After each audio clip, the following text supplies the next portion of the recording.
There's really no point. Um, at the end of the day, it's actually best for you to do things at the right time for you. And that is actually what's really important, right time for you. Because just because everybody that you went to school with or you, I don't know, you graduated with, you think, oh, they're all married before 25 or 26, then you're 30 and you're not married and you think, oh, time has left you behind, or there's this phrase people use, my mates have, and I'm like, you don't have any mates. Like, it just because you were in the same school, in the same class, does not mean they're your mates. You're not competing with anybody but you. And honestly, sometimes you just need to calm down and not let anybody tell you what's not true about yourself.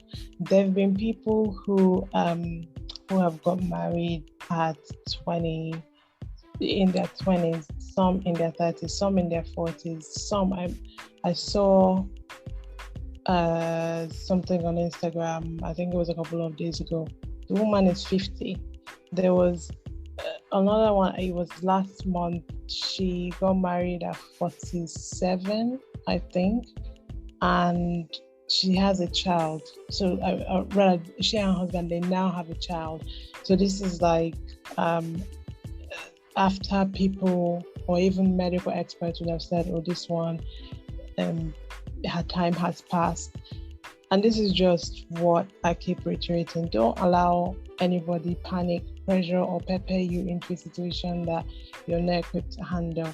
Because just because you are a certain age doesn't mean that you are financially or emotionally or psychologically or even physically ready for some stage or some commitment that every other person thinks you should be making or taking. Yes, I totally agree with this. And people who have fallen for this pressure actually have a way of paying back, which is actually very sad. Sadly, they have a way of paying back negatively, which is actually very sad, because they fall for the wrong person, they do the wrong thing, and they do the wrong thing, or they do something bad, missing an opportunity that they would have had if they had waited a little longer.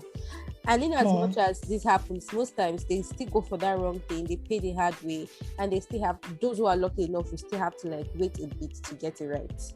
But what happens when you do not get it right, or you die in the process? Do you get? Yeah, I think, and like you said, that is actually ironic. The fact that you're going on your own, you now let yourself get sidetracked or pressured. You get in there, you get burnt. If you come out, you still have to now do some more waiting to get to the right person, because it's not like if you survive and you come out of the wrong one, you immediately meet the right one. So you have to wait a bit. So what was the point? Why didn't you just wait so that you can probably meet the right person and get into the right situation without the trauma and the residual burns or whatever it is that the wrong one gave you? And then having to carry some unnecessary baggage and scars that leave you damaged and has a way of affecting your next relationship or the next thing you want to do, except you are deliberate and you carefully work on those scars and you try to heal them, or you accept the fact that, oh, this has happened and I have to move on and all of that. Like, there are actually stories behind all of this, looking at the guy who committed was it that he committed suicide or he had a cardiac arrest, where his wife had about 3 children for her boss. That story was really, really sad. And when I heard it, I was like, what is really going on here? Like, you had like kids for your boss, making your husband feel he was responsible.